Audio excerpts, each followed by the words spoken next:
Welcome to Backstage with Geoffrey Morrissey. I'm backstage at the Agganis Arena for a second time. This time I'm joined by the wonderful Max from the wonderful Arkells. Max, how are you today? I'm doing great. Thanks for having me. Well, not a problem at all. It's our honor. So, funny enough, the first guest that we ever had on was Frank Turner about 3 years ago when he played the House of Blues. But do you remember the first show that you ever did? Because I can always remember the first interview and just how nervous I was. Oh, the first show our band ever had? Yeah. Yeah, it was a battle of the bands at the university that we went to. Oh, so nice. It was like 2005. And I was so nervous, like I couldn't fall asleep the night before. Yeah. So, and I remember going pretty well, like nothing in the early days. Actually, up until recently, as long as like the equipment didn't totally break on you, it was like a successful show. Well, that's a good way to look at it. And you guys have had many successful shows. As I was just saying, I've seen you live before. It's an incredible energy, and I could just only imagine the work ethic that goes into it, because that's something I would say that you and Frank have in common in terms of the work energy and the ethic. Where does that come from? Where do you get that from to go out on stage and give 105% every night? It comes from a few different places. One is, I think about like the amount of travel that we have to put into this job, and this idea that if we're going to be schlepping around North America playing all these gigs, you might as well make them count. So to drive 10 hours to a gig and to not give your like best self to the crowd and to the city that you're visiting would just be a waste of time. And the other thing is that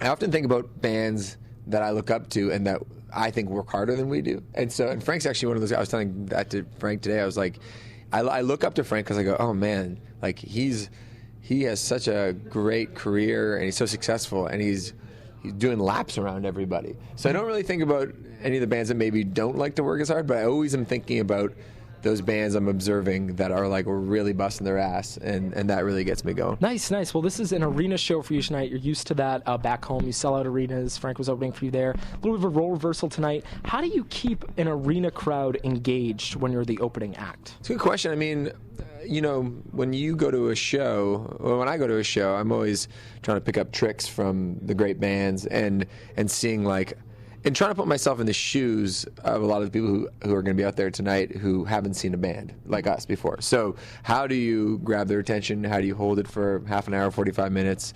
And so I'm always trying to put myself in their shoes and then think about, okay, what would make this experience captivating? That's a good way to think of it. And then, so you are in America in 2017, which must be fascinating. I read that you're a political science major in college. Yeah. So is that going to start creeping into things when you look at the world around you and just sort of like see all these things? Do you think that will make its way more into your writing? Yeah, I mean, we have a lot of songs that are political in nature, and on this tour we've been leaning on them a lot more. There's a song called Private School. That's right. Which is sort of about my disdain for people who have privilege and don't know it and are lacking in their in self-awareness for their good fortune. And I've been dedicating it to Betsy DeVos every night. There you go. And we have a song called Fake Money, which is about this idea that like when you're one of these guys in the world of finance and big money, it's all kind of silly to me, and it's about sort of readjusting your priorities in life. And Cynical Bastards, our song Hung Up, is about gatekeepers, the people who are keeping you from where you need to go. And a lot of times the gatekeepers are kind of like morons in charge. And so those are all seem like relevant topics to me right now, given the political state of things. What would be the biggest difference between the U.S. and Canada, other than the fact that you have a sane leader in Justin Trudeau, who's one of my political idols? Oh, the biggest difference. Sometimes I think about the sort of national psychology of countries. Mm-hmm. There's a great book by Michael Lewis called Boomerang, and he's a great writer, and he kind of goes into sort of, the psychological makeup of, Germany and the United States and Ireland and Iceland. Mm-hmm. And Canadians aren't particularly controversial, and I'm painting with broad strokes here, so take this all with a grain of salt, and aren't particularly combative. And, the premise of Canada becoming an independent nation was sort of like politely asking Britain if we could be our own country, and then Britain said, maybe, but we still need to be on your money. And Canada went, okay. And I think that informs the way we think about ourselves. And I think the narrative of America is much different. It's like, don't tell me what the fuck to do. I'm going to do whatever the hell we want. This is freedom, and don't get in my way. And I think that adds to what it means to be American, or how Americans perceive themselves. So again, painting with broad strokes, but I think Canadians just our historical narrative is different than Americans in that respect. Sounds good. I would agree with that. Now, did you go to private school for high school? No, I'm a public school kid. My mom's a public school high school teacher too. Oh, nice, nice. Okay, because I love the public school system. Oh, same. And as someone who went to private school and is a little bit envious of public school, I could say that really? that song captures something that is so real, which is why it led to my question of, it almost seems like it only could have been written by someone who is within that culture. No, but I'm pretty observant, and I have friends that went to private school, and this isn't killing anyone in particular. No, of course not. It's just sort of like, and I've read some really good articles. There's an amazing piece in the New York Times magazine by a woman who sent her kid specifically to the neighborhood school, which wasn't as good as maybe another school she could have had the opportunity to ship her kid out to, that was like out of the neighborhood in New York. But she said, it's like by implying that this school isn't good enough for my kid is also saying, I guess it's okay for some other kid, which doesn't seem fair. It seems like, anyway, I feel like kids are born into this world not asking to be here necessarily, and everybody deserves a fair shot. So. I like that a lot. Now, getting to the music, Morning Report, what a great name for a tour, and what a great name for an album. What would you say is the biggest strength and weakness of that record when you look back on it? Something that you listen to and you're like, that's great, and then something that might make you cringe when you go back to it. Oh, good question. It's all pretty new and exciting. I mean, I think this is, you could say this about most of our records, is that it's pretty eclectic, Mm-hmm. I'm hyper conscious of repeating myself and using the same bag of tricks when it comes to the production of a song. So each song, I think, has its own flavor, which I'm really proud of. And so, and don't get me wrong, there are some records that have a constant feel to it, and that can be a really great listening experience too. Mm-hmm. But for us, having a real variety of songs that are, some that are really kind of party jams, and some songs that are really solemn, and some songs that are funny, and some songs that are a little more serious or relationship based. I like that variety. In terms of things I don't like about it, I don't know. I'm pretty happy with it. I'm trying to think. I haven't listened to the record actually in a while. We've just been playing it, and I'm excited to see. Maybe, I might need a little more perspective. But the other thing is that I'm a real believer that it's when we put out a record, it's literally the best thing we could have done at the time. Mm-hmm. And that's how you sleep at night when that comes to putting on a live show or promoting a tour or putting out a record. It's as long as you know that as long as you can look back and go, yeah, I was so stressed and had anxiety and was losing sleep and it was fucking hard. As long as you kind of look back on that and you go, okay, I really cared about it, then you don't need to regret anything, because you did the best you possibly could in that moment. Which I think the only times I've ever regretted anything or looked back on something and I went, it's only been times when I don't think I gave my best effort. Interesting. Yeah. Well, and then that makes everything. You're sort of it just makes everything a learning experience. So you don't have to look back on something as regretful. As long as you're working your hardest and doing the best you possibly could in that moment, and you're prepared and all that, then everything's just a great learning experience. So if there are some things where I go, I probably would have done that a little different, you go, at least I learned. And I think that's almost like one of those big misconceptions is music should be easy. And I'm not saying it should be difficult, but there certainly should be an effort of doing things that make you uncomfortable or pushing your boundaries in terms of effort. Yeah, and digging for what feels good. And sometimes you dig yourself into a corner where you're like, oh, this doesn't feel good at all. But you got to keep digging. And I really think about it, even with live ideas.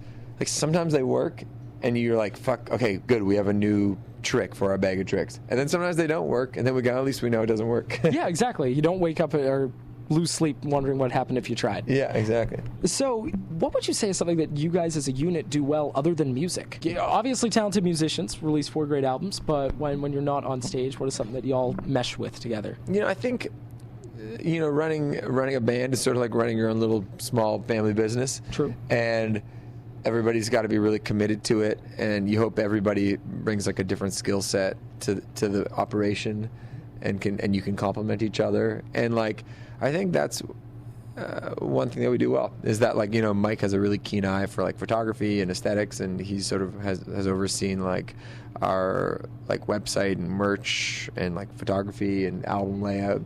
And Tim went to school for recording, so he was able to record a bunch of our demos. Nick's dad's an accountant, and Nick has that kind of brain too. And like for a long time, Nick was balancing our books. So, and I'm sort of a big picture morale guy, and I'm sort of like always sort of. I'm not particularly good at anything, but I have a lot of enthusiasm. I wouldn't say that either. Well, you do have your talents. Yeah, well, I don't have the sort of laser focus that those other departments might need. But anyway, we all sort of, no one's really stepping on each other's toes, and everybody sort of has like an area of expertise that they can offer to the operation. Awesome. And then you do so many of these interviews. If you could trade places, interview someone, who would you want to sit down with for 15 minutes? Oh, man. Well, I'm a podcast fanatic. Like, I almost like exclusively listen to podcasts at this point. Oh, good. And, I listen to a lot of political podcasts, a lot of sports podcasts. And there's a lot of interesting people out there. Actually, most of the people that I'm interested in having dinner with would not be musicians necessarily. Mm-hmm. So to give you an answer, there's a great podcast called The Axe Files with David Axelrod. He's Obama's former the campaign manager. Yeah, campaign manager, and it's killer. And I love Axelrod. Like, he's a guy who I like. He's so funny. He's so sharp. He's got a big heart. Very observant. He used to be a reporter, so he always asks good questions to his guests. I'd also love to talk to Steve Kerr. He's the coach of the Golden State Warriors. He's a really thoughtful, interesting guy. He comes from an interesting family. And Barack Obama. That would be my big three. Yeah, I mean, I could totally, if y'all were at this level in 2008 in the States, I could so see Obama adopting an Arkells song as a campaign song. Hey, that'd be the greatest thrill, You listed some of them, but what are some of your other favorite podcasts that you could recommend to people? Okay, so if you're interested in politics, the Ezra Klein Show is a great long-form interview show.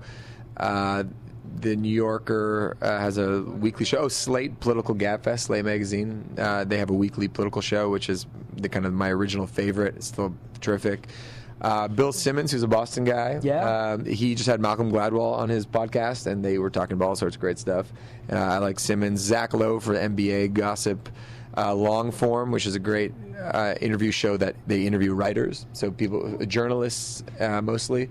WTF with Mark Maron. Love that one. The big guys like Fresh Air, NPR Fresh Air is obviously. You Made It Weird with Pete Holmes. KCRW has a political podcast called Left, Right, and Center, which kind of gets a perspective from each side of the aisle. But anyway, there's a lot of good ones out there. Oh, I also produce a podcast. You do? Yeah, Mike on Much. You should listen to it. Mike on Much. I will add that. My friend Mike is the host, and we interview people in the arts, and I'm on the show too.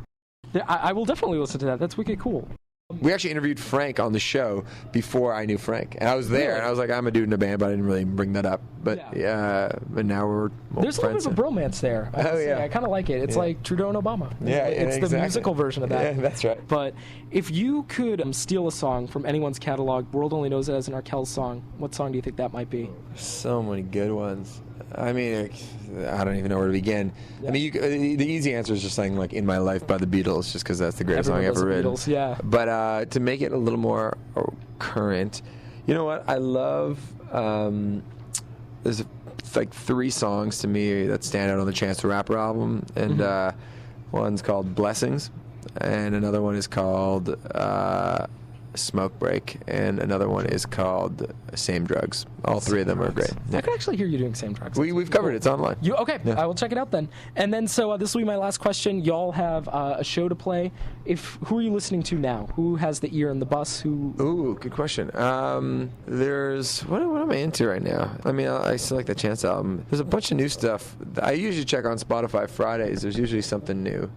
I knew Katy Perry song's actually kind of cool. The new Ryan Adams record. I'll say that. The new Ryan Adams record. Well, that is good. And then the Arkells, if you are not listening to them, you're doing something wrong. Check them out on Spotify. Check them out on iTunes, wherever music is played or sold. Max, thank you so much. Thank you. This is great.